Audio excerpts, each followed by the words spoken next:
పార్వతీపురం మన్యం జిల్లా కేంద్రంలోని ప్రభుత్వ జూనియర్ కళాశాల మైదానంలో వికాస తరంగిణి ఆధ్వర్యంలో శ్రీరామ పాదుకా పట్టాభిషేక కార్యక్రమం అంగరంగ వైభవంగా జరిగింది.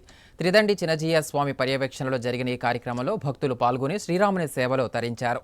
కార్యక్రమంలో భాగంగా చిన్నారులు వేసిన వేషధారణలు భక్తులను ఆకట్టుకున్నాయి.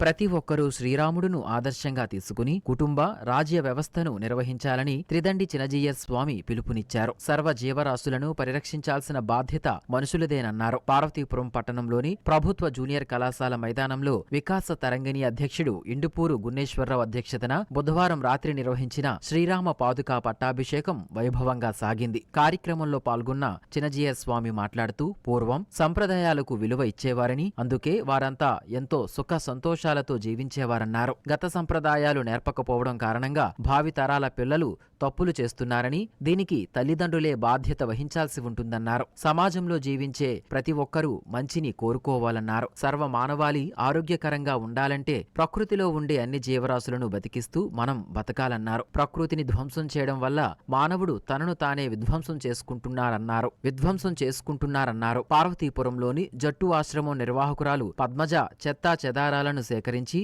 సంపదను సృష్టించడం వల్ల పర్యావరణం అభివృద్ధి చెందడంతో పాటు ఆర్థికంగా అభివృద్ధి చెందేందుకు బాటలు వేస్తున్నారన్నారు. ఆమెను స్ఫూర్తిగా తీసుకుని ప్రతి ఒక్కరూ పర్యావరణ పరిరక్షణకు పాటుపడాలన్నారు. అనంతరం శ్రీరామ పట్టాభిషేకం పూజలను జరిపారు. భక్తులకు తీర్థ ప్రసాదాలను అందజేశారు. పలువురు చిన్నారులు వెంకటేశ్వర స్వామి, ఆంజనేయుడు, పద్మావతి, లక్ష్మీ తదితర వేషధారణలతో అలరించారు. మహిళల కోలాట ప్రదర్శన ప్రత్యేక ఆకర్షణగా నిలిచింది.